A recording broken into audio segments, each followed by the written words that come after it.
کرو گے، کسی اور کی عبادت کرو گے، کسی بھی قسم کی عبادت، کسی کے نام کی منتیں ماننا، یہ نظر و نیاز، یہ سب عبادات ہے، سب شرک ہے۔ ان تمام عبادات کا مستحق اللہ رب العزت۔ تو یہ دو طریقے شرک پیدا ہونے کے، ایک اللہ کے خلق اور اس کے امر میں شریک کرنا، دوسرا اللہ رب العزت کی عبادت میں کسی کو شریک کرنا، اور تیسرا یہ کہ اللہ رب العزت کے کچھ پیارے پیارے نام ہیں، اللہ تعالیٰ کی اسماء ہے، بڑے پیارے نام۔ قرآن کہتا ہے وَلِلَّهِ الْأَسْمَاءُ الْحُسْنَىٰ فَادْعُوهُ بِهَا، اللہ کے بڑے پیارے پیارے نام ہیں، اللہ کو ان ناموں کے ساتھ پکارو۔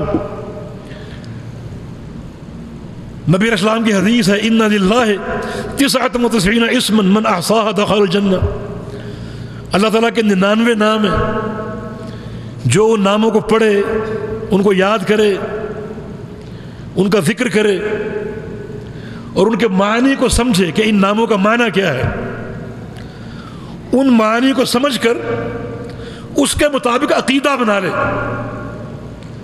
اور یہ بات طے کر لے کہ یہ نام اللہ کے لیے خاص ہے اس معنی کے ساتھ۔ فرمایا کہ وہ شخص جنتی، وہ انسان جنتی۔ اب یہ 99 نام ان کو پڑھا کریں، ان کے معنی پڑھا کریں، ان ناموں کے معنی کیا ہیں، اور ان معنوں کے مطابق اپنا عقیدہ بنا لو۔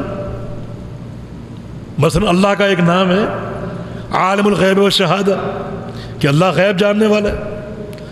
اب آپ نے اس کو پڑھ لیا، سمجھ لیا، اب یہ عقیدہ بنا لو کہ غیب جاننے والا صرف اللہ ہے اور کوئی نہیں۔ اگر آپ یہ سمجھیں کہ فلاں بھی غیب جانتا ہے تو اس فلاں کو آپ نے اللہ کی صفت میں اور اللہ کے اس نام میں شریک کر لی، یہ شرک۔ الرزاق کا معنی روزی دینے والا، اس کو سمجھ لو اور اس کے مطابق عقیدہ بنا لو کہ روزی صرف اللہ دے سکتا ہے۔ اب آپ کا عقیدہ اگر یہ بن جائے کہ فلاں داتا ہے، فلاں گنج بخش ہے، تو آپ نے اللہ کی صفت میں اس فلاں کو شریک کر لیا، یہ شرک ہے۔ تو یہ ہے اللہ تعالیٰ کے ناموں کی توحید۔ ان ناموں کو پڑھو، سمجھو، اور سمجھنے کے بعد ان ناموں کو ان معنی کے ساتھ اللہ کے لیے خاص کر لو۔ یہ توحید اسماء و صفات ہے، اس میں قطعاً کسی قسم کا شرک نہ ہو۔ تو یہ شرک نمبر 1، یہ شرک ہے جو بندے کے باطن کو اور اس کے قلب کو مجروح کر دیتا ہے، فاسد کر دیتا ہے، اور وہ بندہ کامیاب نہیں ہو پاتا، کیونکہ کامیابی کی شرط یہ ہے کہ یہ دل پاک صاف ہو، یہاں کوئی غلاظت نہ ہو، کوئی گندگی نہ ہو اور کوئی نجاست نہ ہو۔ اور شرک تو نجس ہے، انما المشرک نجس، مشرکی نجس ہے، ناپاک ہے، پلید ہے، کیونکہ ان کی پلیدگی ان کے شرک کی بنا پر ہے۔ تو یہ شرک انسان کے باطن کو پلید کر دیتی ہے اور ناپاک کر دیتی ہے، اس سے بچو۔ قد افلح من تزکا، کامیاب تو وہ ہے جو یہاں سے پاک صاف ہو جائے، توحید کے نور سے پاک صاف ہو جاؤ، توحید کے نور سے، کتاب و سنت کے علم سے پاک صاف ہو جاؤ، کیونکہ قرآن حکیم نے قرآن و حدیث کو تزکیہ کی بنیاد قرار دی۔ تو ایک یہ چیز، دوسرا میرے دوستو بدعت ہے۔ بدعت بھی انسان کے باطن کو ناپاک کر دیتی۔ ایک انسان کوئی ایسا عمل جاری کر دے یا کوئی ایسا عمل اپنائے جو قرآن و حدیث کے خلاف ہے، جو کتاب و سنت میں نہیں ہے، ایک نیا کام کر رہا ہے، ایک نیا شوشہ چھوڑتا ہے، تو یہ بدعت ہے۔ اگر یہ ایک بھی نقطہ ایسا موجود ہے جو آپ نے کتاب و سنت سے اضافی زیادہ بنا لیا، تو یہ باطن آپ کا ناپاک ہو جائے گا، یہ دل پاک صاف نہیں ہو سکتا۔ یہ بدعت جو ہے، اس کی گندگی، اس کی غلاظت انسان کے عمل کے ساتھ ساتھ انسان کے باطن کو مجروح کر دیتی، انسان کا باطن بھی ناپاک ہو جاتا ہے۔ اور کیسے بھلا، کیسے پاک ہو، بھلا کیسے پاک ہو؟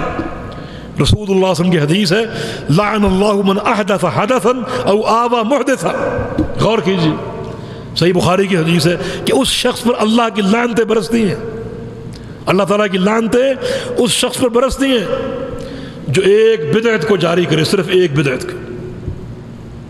ایک ایسا طریقہ جو کتاب و سنت سے ہٹ کر ہو اسے اپنا لیتا، اور ہم اللہ معاف کرے اس مرض میں بری طرح گرفتار، برادری کی رسمیں، برادری کے رواج، بزرگوں کی باتیں، حالانکہ بھائی یہ خطرناک ترین گناہ ہے۔ فرمایا کہ اس شخص پر دن رات اللہ کی لعنتیں برستی جو کسی ایک بدعت کو اپنا لے، ایک نئی چیز کو اپنا لے، او آوا محدثا، یا کسی بدعتی کو پناہ دے، اس کی عزت کرے، وہ شخص بھی ملعون ہے۔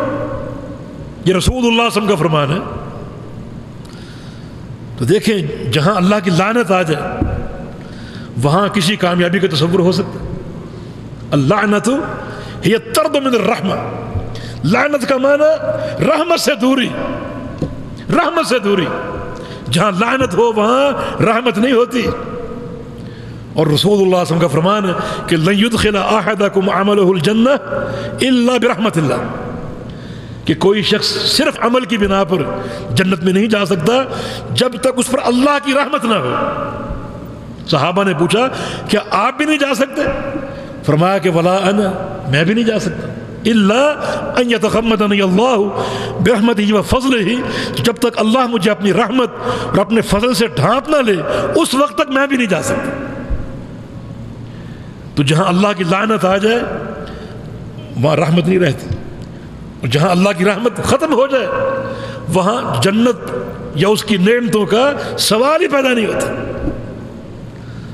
تو بھائی یہ بدعت ایک بڑا خطرناک گناہ ہے، یہ انسان کے عمل کو بھی باطل کر دیتا ہے، اور عمل کے ساتھ ساتھ انسان کی روحانیت کو، اس کے باطن کو برباد کر دیتا، برباد کر دیتا۔